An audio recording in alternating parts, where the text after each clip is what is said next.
Okay, good evening, everybody. It is just about 8:30, so you can find your way to your seats here. We're going to get the meeting started.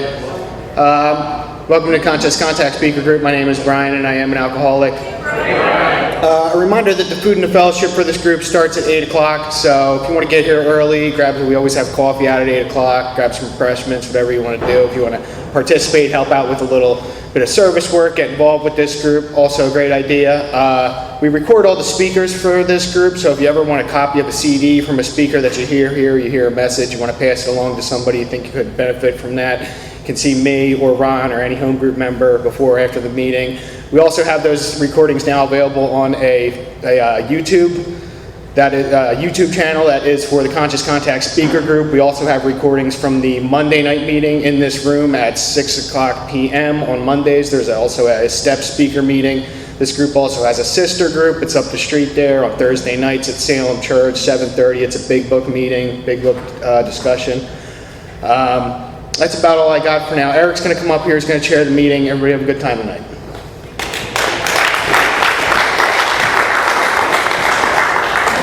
Good evening, everyone. Welcome to the Conscious Contact Speaker Group of Alcoholics Anonymous. My name is Eric, and I'm an alcoholic. This is a 1-hour speaker meeting that meets every Saturday evening at St. Paul's Lutheran Church, 301 North Main Street at 8:30 p.m. in Doylestown, Pennsylvania. Food and fellowship start at 8 p.m. The business meeting for this group meets every Saturday at 7 p.m. to 7:30 p.m. right here. The purpose of the group is to provide a consistent message of hope and recovery through God reliance and service to others through the practice and teaching of the 12 steps. We record all speakers so that others may benefit from their message of recovery. If you wish not to be recorded, simply ask. This is an open meeting of Alcoholics Anonymous. The group would like to welcome everyone, especially newcomers, if there is anyone new or from out of town that would like to introduce themselves with their first name. Yes. Hi, Stacy. Welcome. Melissa, alcoholic. Hi, Melissa. Welcome. George, I'm alcoholic. Hi, George. Welcome. Nick, alcoholic. Hi, Nick. Welcome. Wade, I'm alcoholic. Hi, Wade. Welcome. Anna, alcoholic. Hi, Anna. Welcome. I'm Jim, I'm an alcoholic. Hey, Jim. Welcome. Welcome, everyone. The Conscious Contact Speaker Group encourages sponsorship. Would anyone with working knowledge of the 12 steps and is willing to sponsor, please raise your hands. Are there any announcements for the good of AA? We have meeting lists and big books on easy terms. Please see me or any home group member after the meeting. If you cannot afford a big book, the Conscious Contact Speaker Group will give you one at no charge. Anyone willing to make donations for the purchase of big books and CDs to help those who can't afford them can put donations in the jar on the table marked Big Book and CD donations located in the back of the room. If you would like a CD of any speaker, past or present, see me or any home group member before or after the meeting. They are available free of charge. And at this time, I'm going to have Sherry come up and read the AA preamble.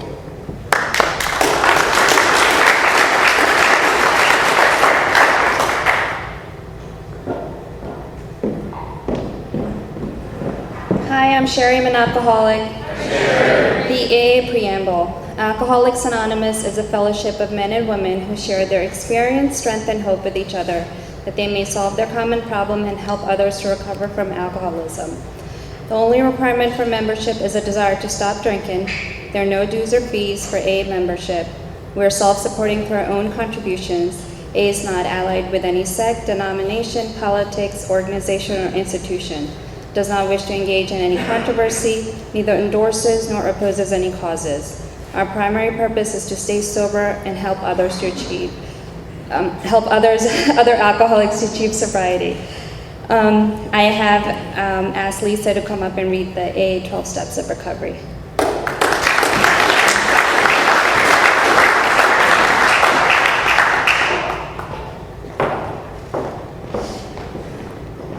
Hi everyone, I'm Lisa, I'm an alcoholic. These are the 12 steps of recovery. 1, we admitted we were powerless over alcohol, that our lives had become unmanageable. 2, came to believe that a power greater than ourselves could restore us to sanity. 3, made a decision to turn our will and our lives over to the care of God as we understood Him. 4, made a searching and fearless moral inventory of ourselves. 5, admitted to God, to ourselves, and to another human being the exact nature of our wrongs. 6, we're entirely ready to have God remove all these defects of character. 7, humbly asked him to remove our shortcomings. 8, made a list of all persons we had harmed and became willing to make amends to them all. 9, made direct amends to such people wherever possible, except when to do so would injure them or others. 10, continued to take personal inventory, and when we were wrong, promptly admitted it. 11, sought through prayer and meditation to improve our conscious contact with God as we understood him, praying only for knowledge of his will for us and the power to carry that out. 12, having had a spiritual awakening as a result of these steps, we tried to carry this message to alcoholics and to practice these principles in all of our affairs. At this time, I'll turn the meeting back over to Eric.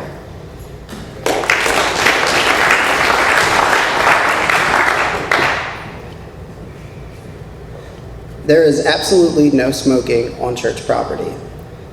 Please take a moment to silence all cell phones and please limit movement during the meeting to avoid distractions. We should have some tradition. At this time, we're going to pass the baskets as well. And now, at this time, I'm going to introduce all the way, a good friend of the Conscious Contact Speaker Group, all the way from New Jersey, the There Is a Solution group in New Jersey, Terri M.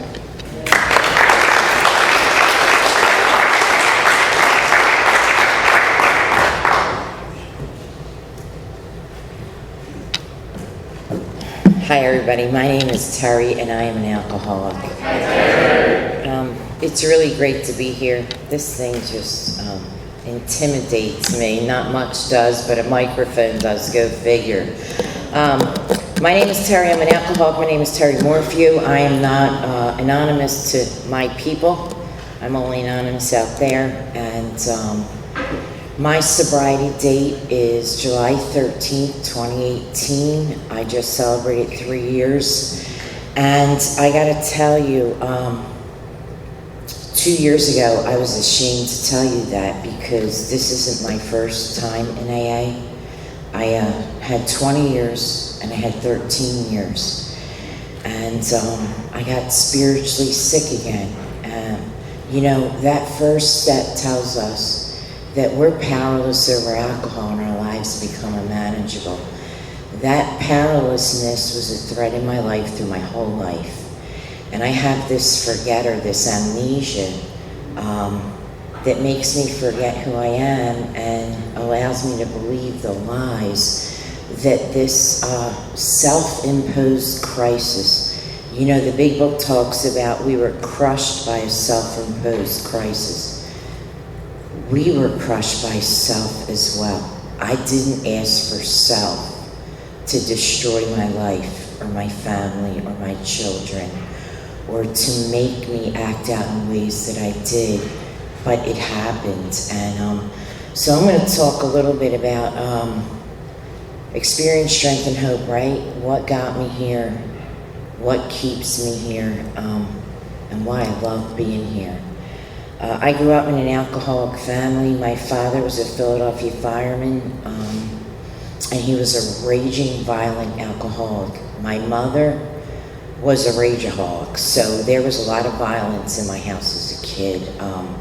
We watched him attempt to murder her 4 different times, 5 to be exact, but you know, who's counting? And I grew up in terror as a child. Never knew who was going to make it out alive, her or him or me. You know, we didn't know if that would be turned against us. And that did not cause my alcoholism. It might have exacerbated fear, but it didn't cause my alcoholism. I am who I am. I think I was born this way. I remember as a kid, you know, my first experience with God was at 5 years old. My parents sent us to this Bible school, vacation Bible school. It was a 2-week deal in July. All the kids in the neighborhood went. And I remember being in there and us having this picture of Jesus and made popsicle stick frames and learned the song, Jesus loves little children of the world, all are precious in his sight. And I remember feeling this outrageous love for this man, Jesus. And then I remember walking home, and in 5 minutes, I made a decision in my head at 5. He loves all the little children but you, because if he did, why'd he put you in this family and have to experience all this pain and fear and just insanity? And self-reliance kicked in at 5. I knew the adults weren't going to take care of me. God sure didn't want anything to do with me, because if he did, he loves everybody but me, right? And I always thought it was my religious upbringing that turned me against God, and doing these many 4 steps over the years, I found out it was self. I was crushed by that self-imposed crisis. Self-reliance failed me, and that little self made a decision as a little girl that God wasn't on my side. And so I went through grade school, had a lot of friends and a lot of secrets, right? Because you can't tell people what's going on at home. So I learned to make up these extravagant lies, and I got good at it, right? I could lie at the drop of a hat and make you believe it. And I thought everybody lived like that. So by the time I was like 12 years old, that man finally left our house with the help of me and my sister. And we wound up losing our house. And at 13, we had to move to Kensington. I'm sure many of you are familiar with Kensington. It's a bad stop, right? So here I am, Teresa, Morphew, and I moved to this tough neighborhood in Kensington. And I became tough terror, real quick, overnight. Now here's a kid who's scared of her own shadow. I don't think anybody likes me. I never fit in anywhere I go. I didn't know that my whole life I was looking to connect with you and connect with God. But I thought if I had enough friends, and if I fit in, and if you liked me, and if you validated who I was, I would be okay. But I'm this chronic malcontent, right? So no matter what you say about me, to me, for me, to make me feel a part of and fit in, I never do. I just don't. So here I am now, tough terror in Kensington. I'm 13 years old, and my first best friend is Amy. And Amy's sister, Chris, was older than us, and she said, it's Friday night. I got a little pint of whiskey here for you girls. Go have a good time. And we were like scared, right? We're gonna do this, right? And I remember where I was. I was on Reed Street, block from K&A, and we were down this little street, and I remember Amy took a hit and was like ready to vomit. I took a hit of that whiskey, and I could not get enough. I had my first spiritual experience. In that moment, I felt warm. I felt a part of. I felt connected to you. I felt connected to the universe, and I felt safe and protected. And I chased that feeling for the next 6 years. I was a blackout drinker from the time I was 14 till I was 18. I had these really good friends, believe it or not, these guys that lived on my street that were a little older than me, and they looked out for me. And every weekend they threw me in my mother's door, you know? I couldn't tell you where I was, who I was with, what I was doing, but all I could tell you was I had to get that next drink, and I lived for it. I went to school during the week, and I stayed drunk on the weekends. And by the time I was a senior in high school, it had gotten worse. I was at a party, and it was snowing out, and I had a fifth of Southern Comfort. I had made the big leagues now, and we were over at this park, and I drank that whole fifth. I might have been 98 pounds soaking wet, and I blacked out. We went to this kid's apartment at a party. I was dancing, and the next thing I knew, I woke up in the hospital. And the doctor said to me, "What are you doing to yourself, little girl?" And I'm like, "What do you mean? I was at a party, I was having a good time. What happened?" he had to piece my head back together. I had 27 stitches. I had blacked out, went into a TV. I don't remember any of it. They had pumped my stomach, and back then they didn't have like alcohol levels, like 3 point something. He just said to me, your blood levels, you had 98% alcohol in your bloodstream. Had you went to sleep and didn't fall and hurt yourself, you would have never woke up. And so I was convinced then that my shut-off switch was broken for alcohol. So what does any good alcohol do? I hooked up with the drug dealer on the corner, and he had just gotten out of St. Gabe's. He was a juvenile delinquent. He was in there for his whole high school years. I was 16 when I met him. He was 20. I lied to him and told him I was 17 or 18. And his trade was he robbed drugstores for a living. And so I was privy to a lot of that stuff. I would go to the dumpster and get the drugs and the gun, take it to my parents' house, hit my vodka, go meet him, because I was paralyzed once again with fear.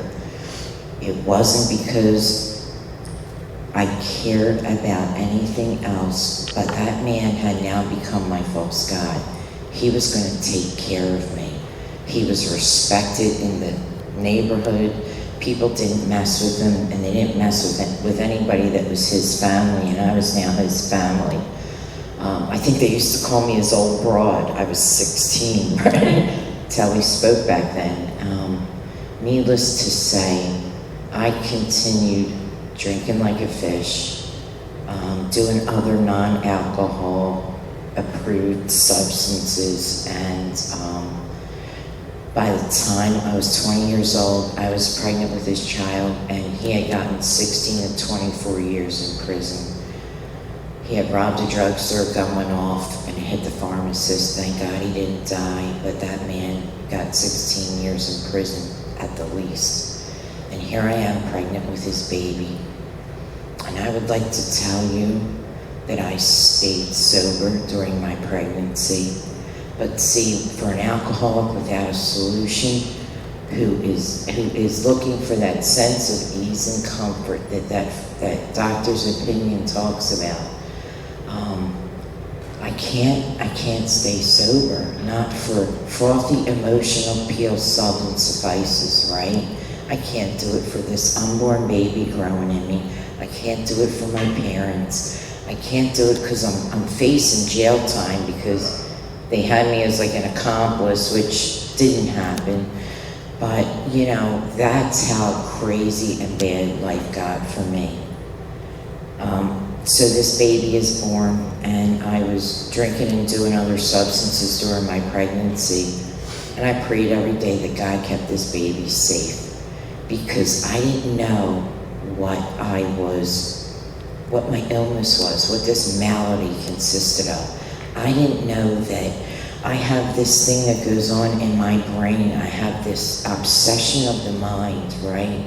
And I have this bodily reaction. Once it gets in me, I can't get enough. One shot of vodka means 10 more shots, and I'm pregnant and I'm puking and I can't get enough. You know, more. And so I have this baby, and the baby's fine, thank God. And life didn't get better, you know. I had now lost my God. He's in prison. Now I'm not supposed to be putting anything in my body because my mother's threatening to take my baby away. And I can't stop drinking.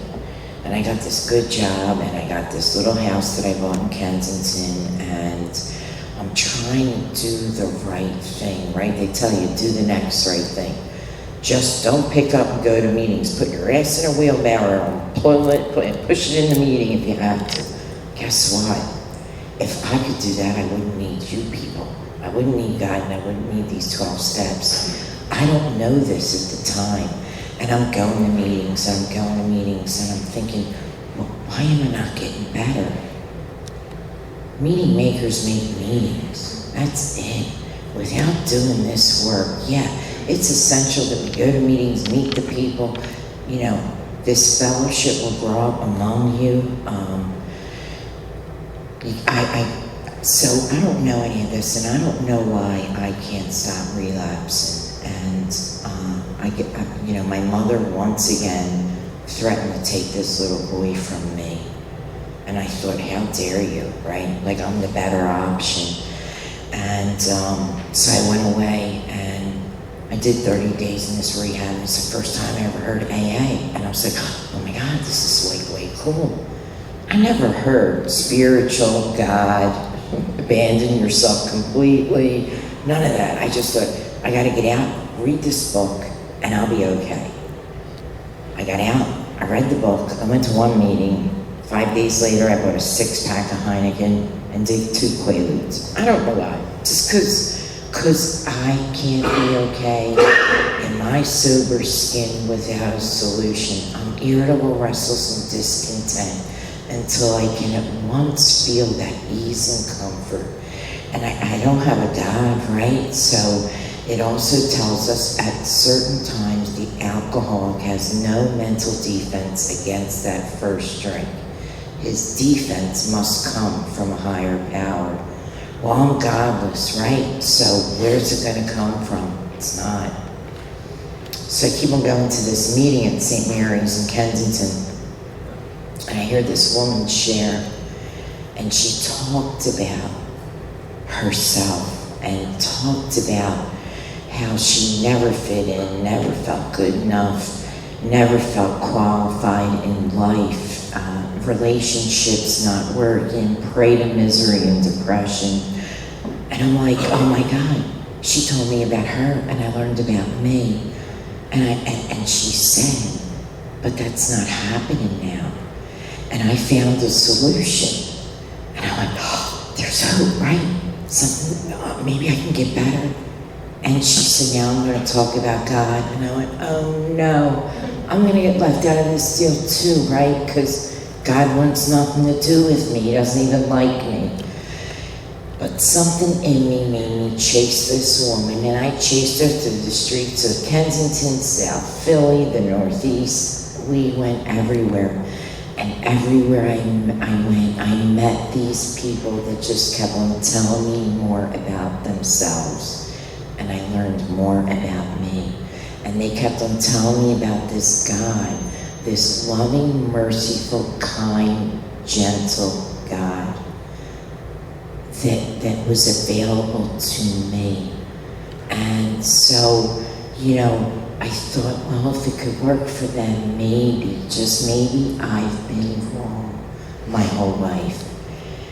And this woman took me through those 12 steps. And let me tell you, back then, there were no Joe and Charlie tapes. There was no 4-step guides. There was none of that going around. People barely talked about the 12 steps. Like, we're going back March 1984 when I first came in. This wasn't happening. I never even heard of this. And I was going to these little meetings and, where there was a lot of that, think, just don't drink. And I'm like, I wish I could just do that, Anyway, we ran into this group of guys who were big book thumpers back then. And let me tell you, they say half measures availed us nothing. None of us knew what we were doing. We read that big book. We tried to figure it out. We did the 4-step as best we could. We didn't know anything about character defects and, but we did the best, and our hearts were sincere, and I believe, making that 3rd step decision will carry you a long way. And so we did this version of the 12 steps, watered down as it was. It kept me okay for a long time. I wound up getting married, having a child, hooked up with a hostage in AA. Yep, I took one. And drove him to drink 2 years later. No, just kidding. He did that. And, yeah, it was a piece of work. Like, I thought, still in my mind, it was kind of like, Ask God to help you. He's the co-pilot. I'm still the pilot though, right? I'm running the show. Self-reliance is still going full force. But I'm delusional. I'm not in denial. I'm delusional, and I really believe that I'm letting God run my life. Not. I did more crazy stuff in recovery than I care to admit, and I hurt a lot of people. So 2 years later, that marriage ends, and now I got 2 little kids at this point. I can't get sitters. I'm a single mom. I can't afford it. I can't take them to meetings because there's curse words flying out the wazoo. And trust me, I got a sailor mail. I am being on my best behavior tonight. And they were smoking in the meetings, and I'm like, I can't bring my babies. So I thought, all right, well, I got to stay on a spiritual path. So I went to church, and that carried me for a long time. I don't know if that's a good thing or a bad thing, because I think the inevitable probably needed to happen. I wound up meeting this other guy who was normal, great man, amazing man, right? He's a rock, he's solid, he's fair, he's principled, but he's not an AA, but he's a good man. And he fit all my requirements, you know? Looking for a provider, somebody's gonna validate me, make me feel good about who I am, tell me what a great mom I am, what a great wife I am. You know, he did all those. I thought that's what a husband was supposed to do, right? Make me happy. Wrong. Thank God he got left off the hook for that, but it took a little bit. Anyway, I'm in this marriage. I'm going to church. I got my kids, and I love church, and I'm still a good church member, but they don't get people like us, right? They don't know our brokenness, and they don't know how these heads work, right? I got this self-imposed crisis that is imposing itself on me once again. And even though I believe God is either everything or He's nothing, I'm still delusional. And I'm thinking I'm running a house, taking care of the kids, trying to be a good wife. It tells us in the big book that through work and self-sacrifice for others is the only thing that will carry us through these low spots, these trials and tribulations in life, right? Well, I'm like being this good mom, because you gotta think I'm a good mom, so, and it's important to me what you think. I gotta be a good wife, because he's gotta know I'm a good wife, and so does everybody else, because it's important what you think. It was all for self. And I was going to church because I gotta believe in something, but again, I come back to this self-reliance is running the show for a long time, and I'm delusional and don't even see it.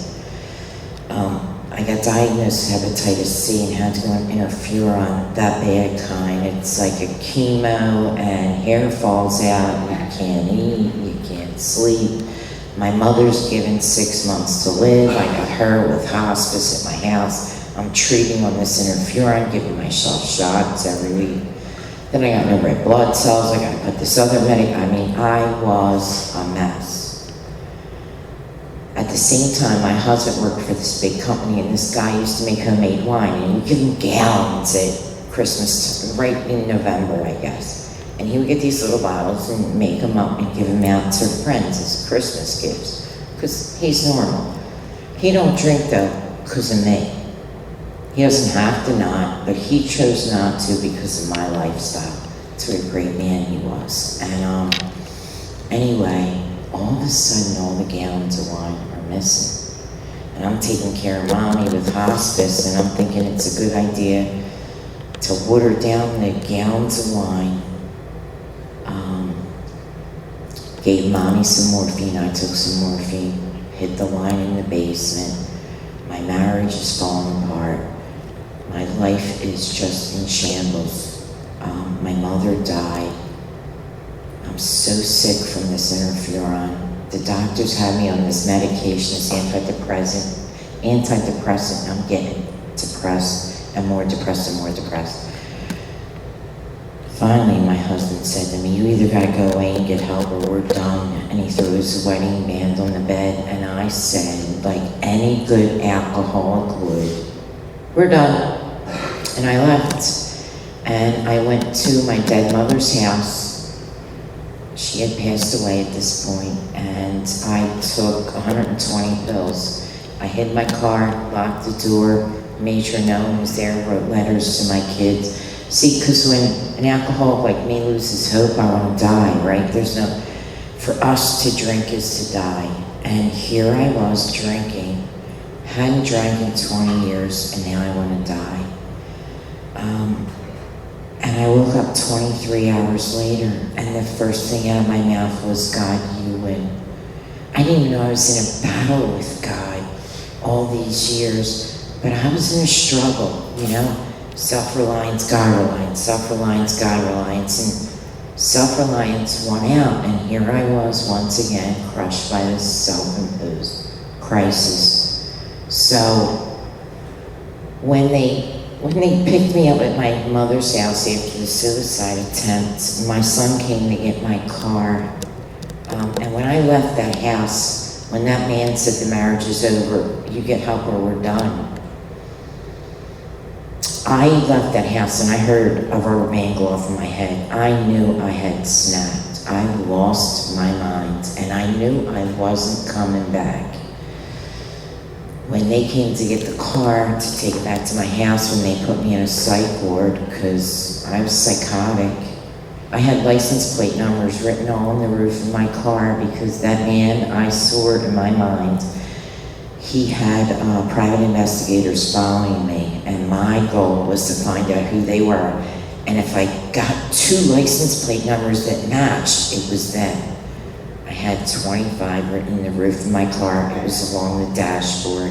I had it on my Honda book at the time. I mean, I really had lost my mind. So I'm in this psych ward, and this woman says to me, this counselor, I said, you know, I'll probably be here a long time, huh? Maybe. And she said, you're not crazy.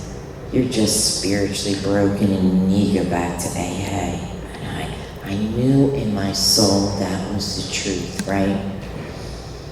So I get out. When I get home, my husband at the time didn't want me back. As a matter of fact, I had a restraining order and I had to go to court for custody of my son. He was taking custody away. We had a 4-year-old little boy at the time. The other 2 were teenagers. And he said, you can come home until you get better. Well, we wound up working it out, and the restraining order just sat, never got removed for whatever reason.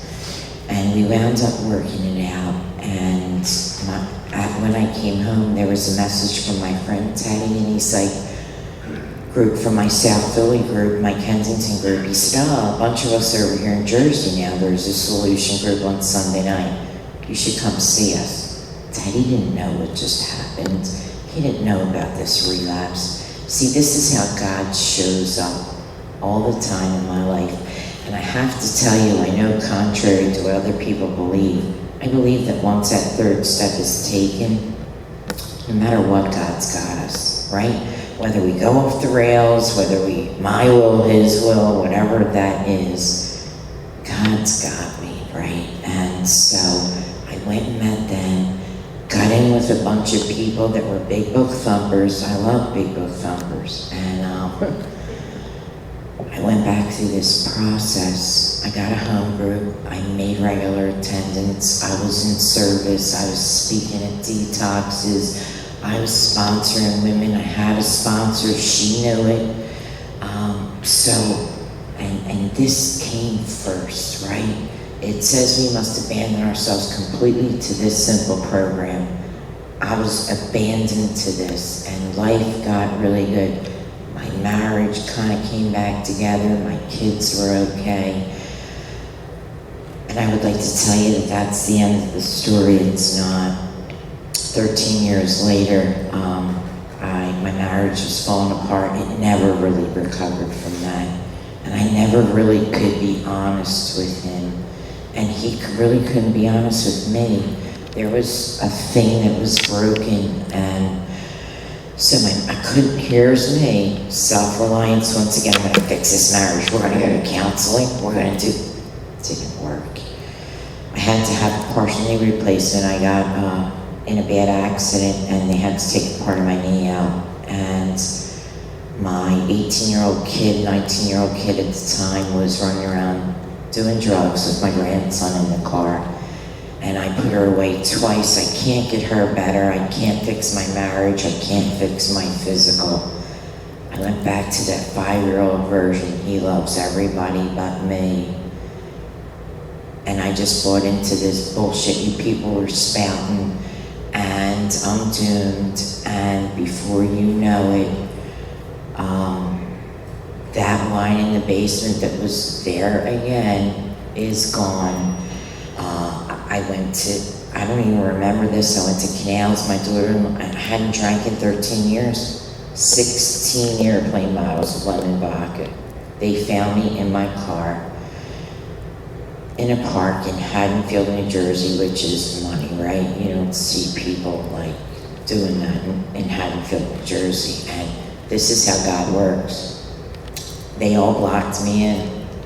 Now my 16-year-old little boy and my 2 other children got to see me overdosing on alcohol and other non-approved AA substances.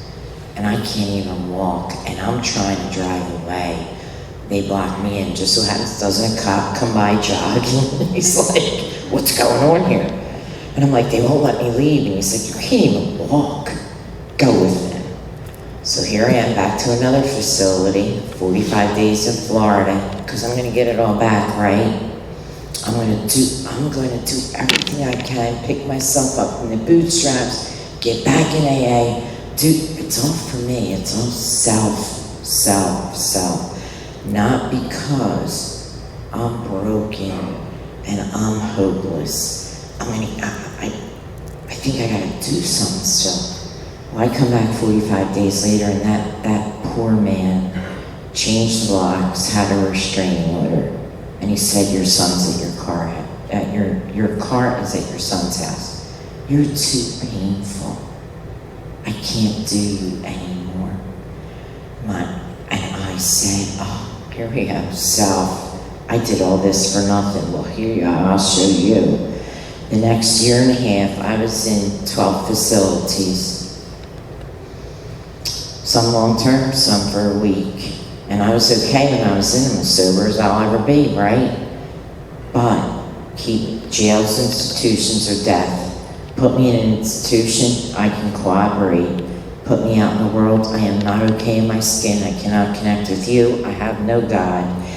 And at this point, I've lost God's grace. I broke all the toys He gave me, and He gave me some beautiful, wonderful toys. Oh, we got an alert, sorry. He gave me some beautiful, wonderful toys, and I broke everything. So the book tells us once the spiritual malady is overcome, the physical and mental will follow, right?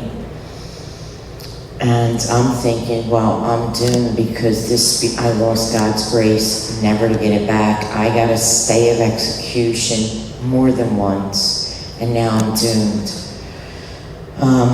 So I was in a really bad car accident, and I was loaded, and it was my fault. And the cops made me go to the hospital. My car was totaled. My wheels were going this way. It was real bad.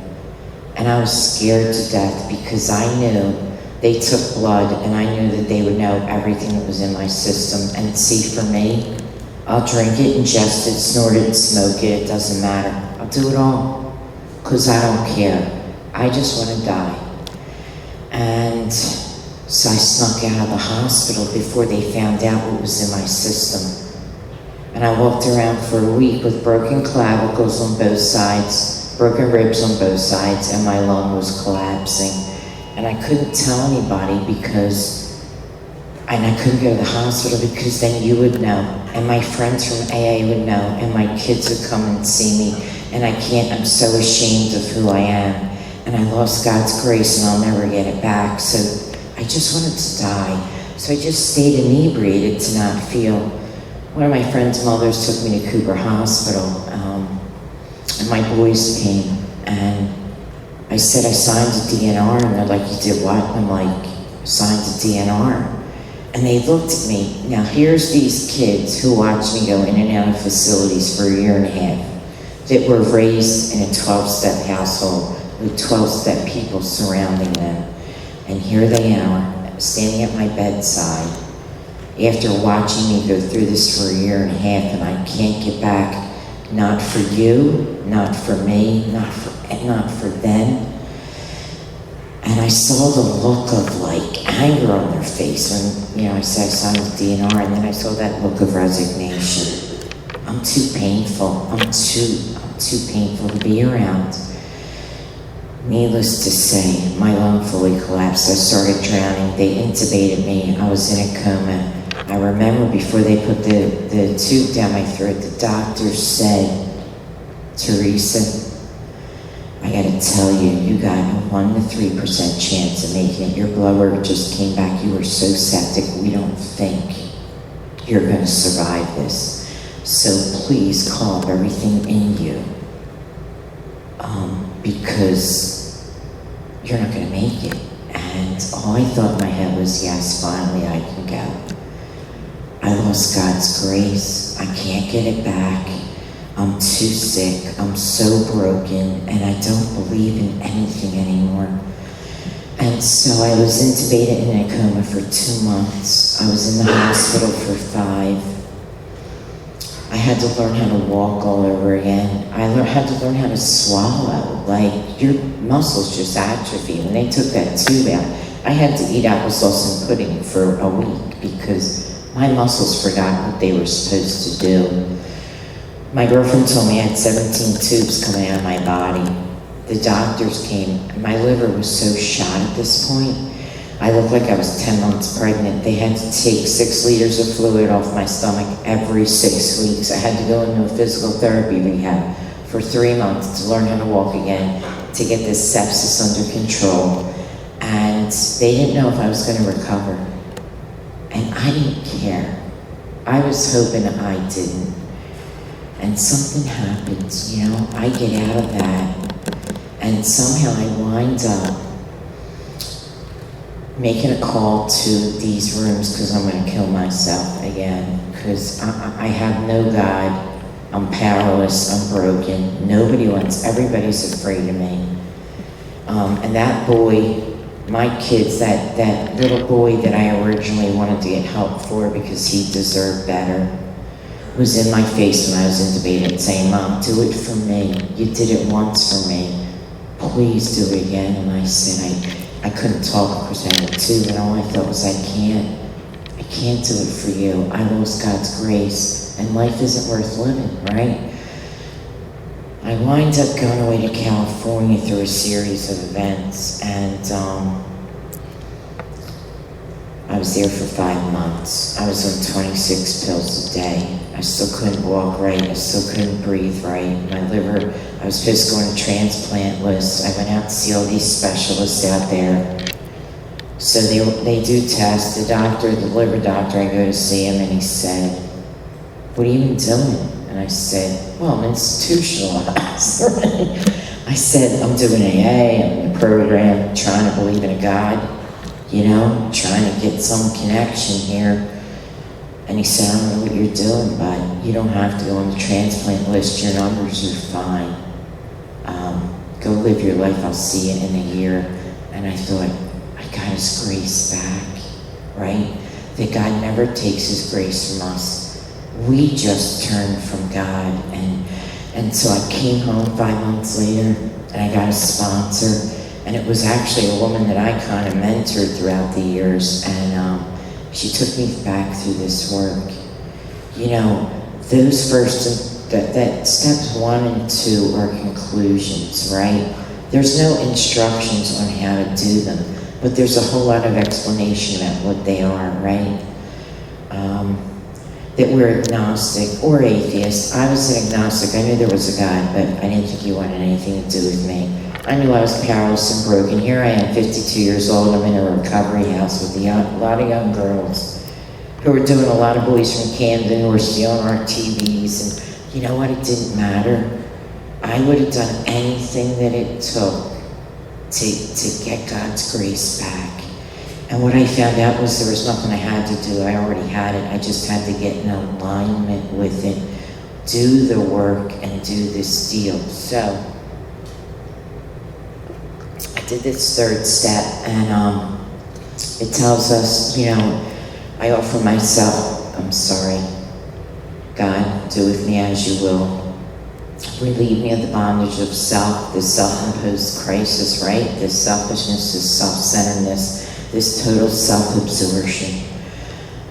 So that I may do your will. Take away my difficulties, that victory over them will bear witness to those I would help of thy power, thy love, and thy way of life. Not so that my life gets better, so that I can be of maximum service to you and your kids, right? That's what this is about. That fourth step showed me these causes and conditions, right? The roles I assign to you, and when you don't live up to them, I get pissed off at you. And it eats me alive, and it destroys beautiful relationships. The damage I did to my kids, that man who wouldn't let me back in that house literally took everything down off the wall and packed up everything that I ever owned or hung on the wall in that house, because he could not have one reminder of me, the pain that I caused that man. And I was pissed off at him for changing the locks. How dare he, right? I got to see my part, and the truth is, it's all about my part. It's my mistakes, right? We're not looking at them anymore. Now I'm looking at my mistake. Where am I selfish, dishonest, self-seeking, and afraid? And the bottom line is, I am afraid that I won't keep something I want, or I won't get something I think I need. And they're my fears. They came off this 4-step list, and these defects of character, this lying and judgment and dishonesty, and I'm never good enough, and I'll never fit in, and I'll never get God's grace back. It's all a lie. It's all a lie. But I act out of them as if they're reality, and I live my life like that, and I hurt everybody I love.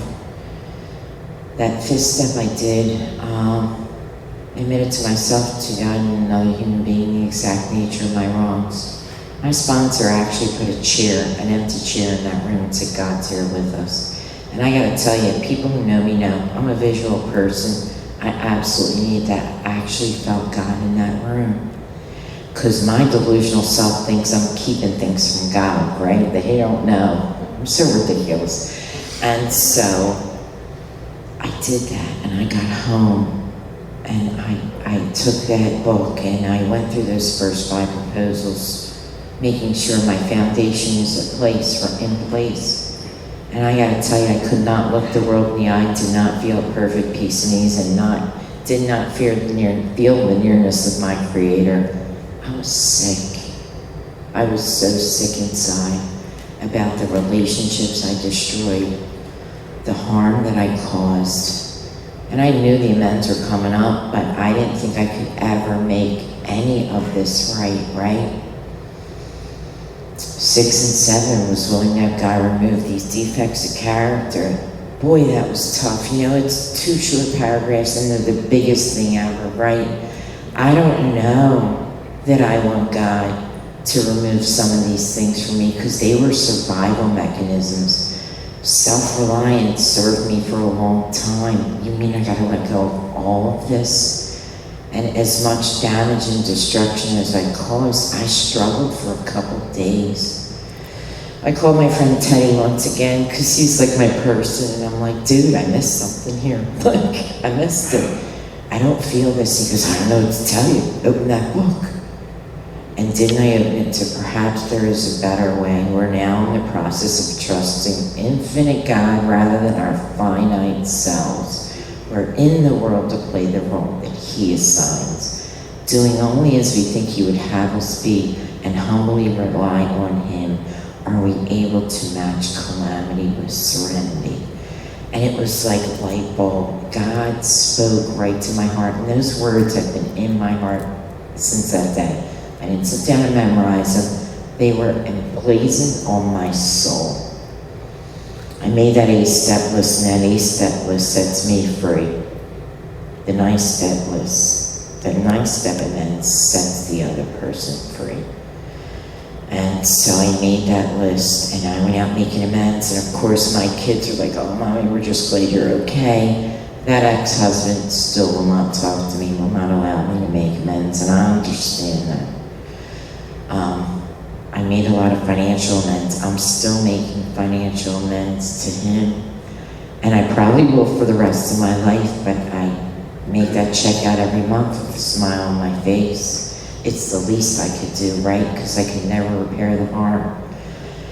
And I made a lot of amends to the people in AA and previous sponsors in my home group, and them coming to see me and watch me die on a regular basis for months, and the pain and anguish that caused them, and what I took from their life as a result of that 10th step. It says, now we grow in understanding and effectiveness. That's what this 10th step is about. So now I have this spot check right all throughout the day, and I'm looking for those 4 things. Where am I selfish, dishonest, self-seeking, and afraid? When these crop up, we ask God at once to remove them, and trust me, I am flawed out the wazoo. They still crop up. I am still selfish and self-centered. And so when these crop up, I ask God at once to remove them. If I harm somebody, I go to that person, right? And I eat crow. And what's beautiful is it causes beautiful relationships to come as a result of it. And now people like trust me for some reason, which is weird. And sometimes I talk about it with another person. I text my sponsor more than once a week saying, guess what I did? See, I got these 2 defaults. I'm either unqualified or do you have any idea who you're talking to, right? They're my 2 defaults. So I text her one day, I'm like, this woman's driving me crazy. She's 30 years old, I've been doing this job longer than she's been alive. Who does she think she is? And in the next sentence, it was like, I am so ridiculous. Is that serving God and his kids, right? And my next job here is to grow an understanding of God to be effective for his kids. That's not effective. So I eat crow. I keep my mouth shut. I don't say what Tough Terri wants to say because she comes out, you know. And I practice this deal like my ass is on fire because it is. It is. I'm a chronic relapser. I've been one. I'm not today. I've been one. And I know what I have to do to, you know, this thing called alcoholism. It's like a computer in my brain with a tab open at all times. It's waiting. My friend says it's out in the parking lot doing push-ups and getting stronger. Truth be told, that's the truth. I've experienced the progression of this illness, and trust me. So now I'm emptying in this 10th step, right? It's empty, empty, empty. These are my defects, blah, blah, blah. Now, my next is the 11th step, so through prayer, meditation, and improve this conscious contact with God. This is where I get filled, right?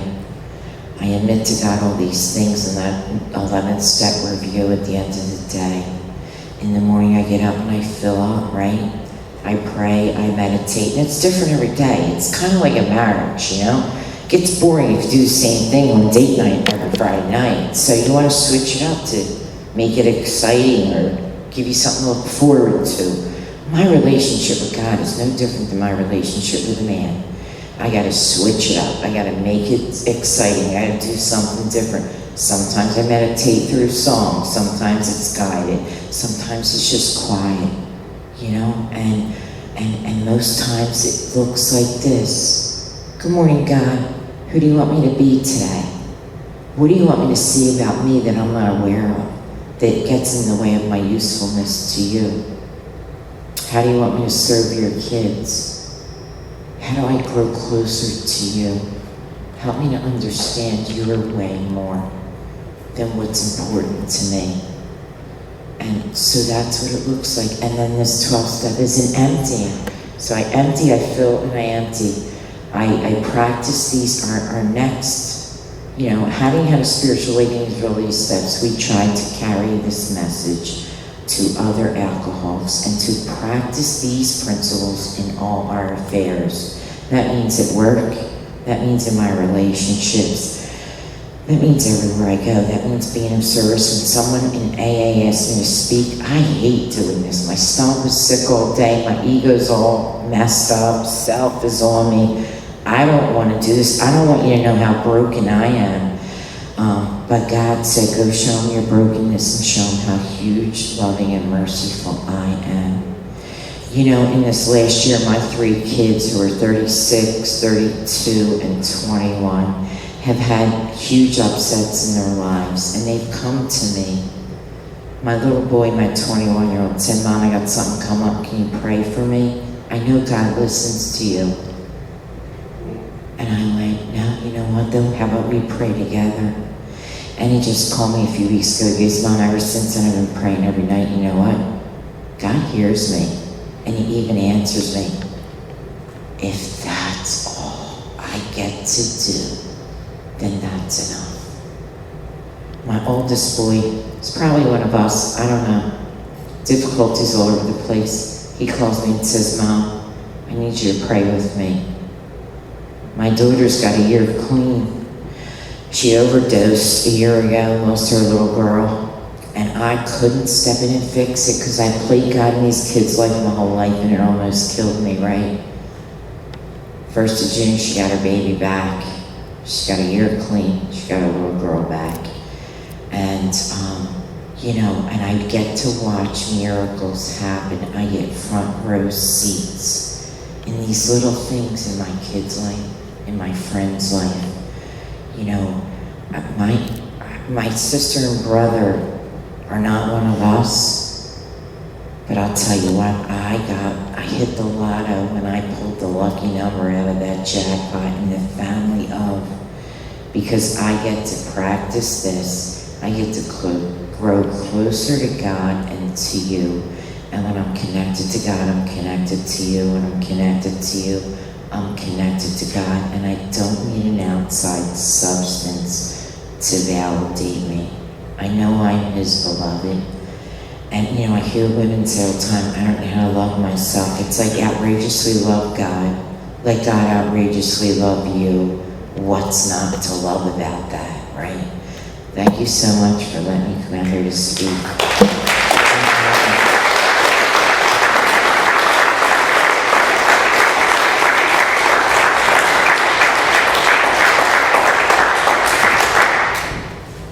Okay. So Terri, thank you so much for coming to our group tonight and sharing just an awesome message of hope and recovery with us. A couple of quick announcements and we'll get out of here. There's always a meeting after the meeting, right? So if you're new or if you're out there struggling or you just want to get involved, chat with somebody, grab someone after the meeting. There'll be a group of us hanging out, breaking down the meeting. If you want to help out with some service work, that's always appreciated too. We can use help always putting away the chairs or doing whatever you want to help us out with, break down. There's a lot of moving parts to this meeting.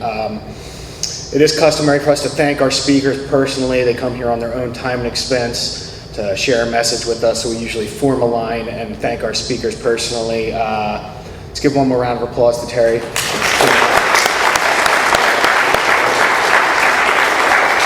And if you do care to join us, we have a nice way of closing.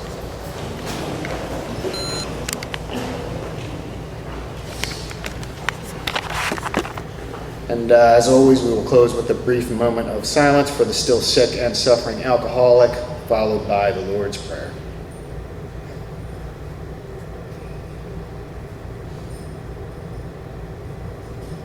Our Father.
should be off now.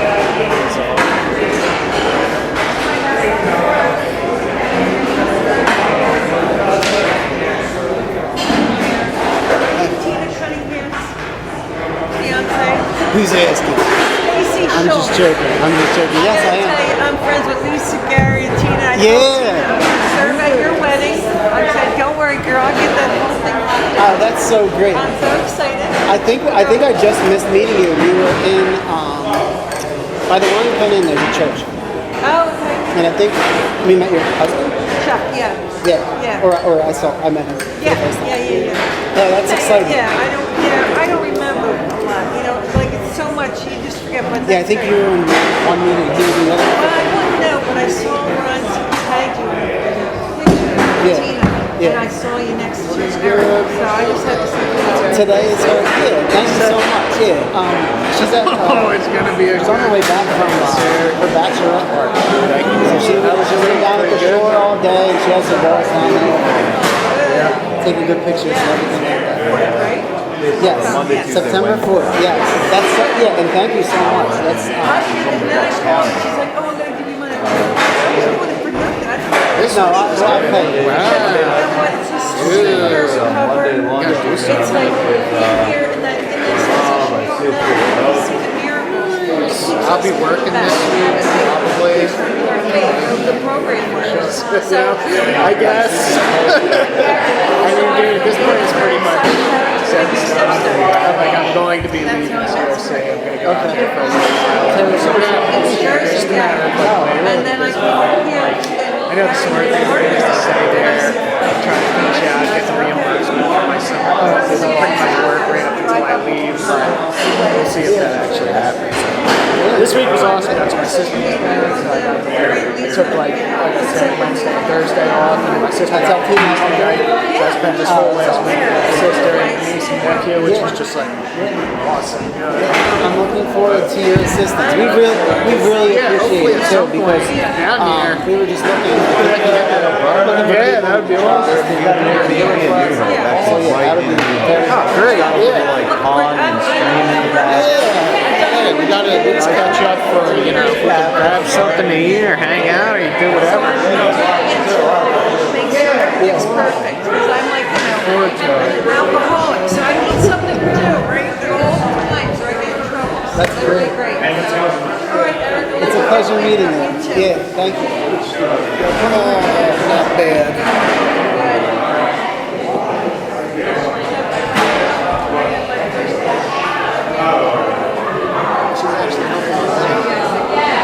Oh, really? She's involved with your wedding? Yeah, she saw me. She's like, "Good, Eric." I said, "Yeah." That's crazy. That's so cool. That's awesome.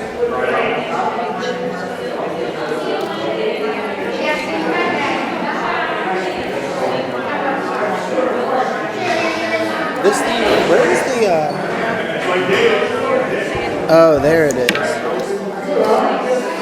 Oh, for some reason, Oh yeah, I it picks felt up and you like skip that over it. was- Yeah. Well, you see it. I can see what you mean Like, this because is it goes all like this, like- preamble steps and then you see like traditions. You know what I mean? It does, and like I go up and I'm like, wait, what? And then I just It is see kind that. of confusing. It could and be this, better. It could be better color coded. This You know thing what I mean? made me think, Yeah. well, I confused that with that, and I like don't have time to like sit here and evaluate. Yeah. So I was like, there's absolutely. I Dude, stepped up and said, it's there's absolutely. it's alright though. You're getting better with it. Because the thing is, like, people get hung up if they like miss something or they mispronounce something, and then like they'll just like lose their pace. You just gotta like roll with it. You know what I mean? That's just like what happens for me. Like if I miss something or I mispronounce, you just gotta keep rolling with it. You know what I mean? Oh wow. That's good stuff, though, man. Alright, she was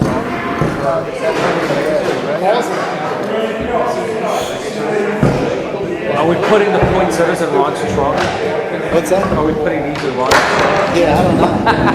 We should stick one in there just for the Awesome. put it like in his passenger seat. I can't. I count. I struggle with like. I guess you would call it like OCD type stuff. But I always count every week. I come here. I count 6 and 7, and there's 7 white and 6 red. You know, and it just like throws me off because it's not symmetrical, and I'm like, the way my brain works is so. a gift and a curse. Math and stuff like that. They're staying up. No, they're coming back. Need help? This goes, I don't know, they have.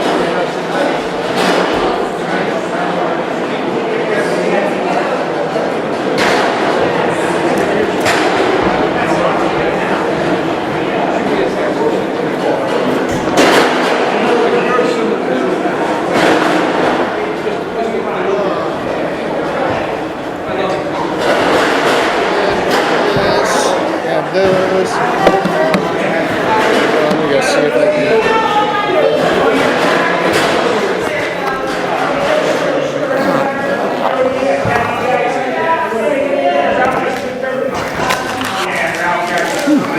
Not bad, not bad. Stuff, Andrew.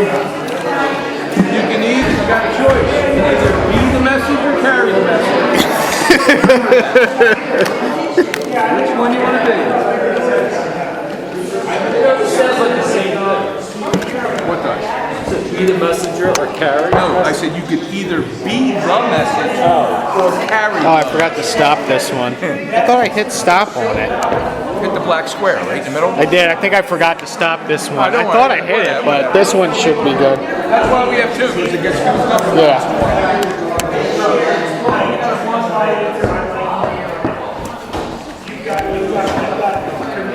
Leave a bag. They go in that box. It's on the shelf. See a box, that brown box on the shelf? Over here, look down the middle. See that brown box?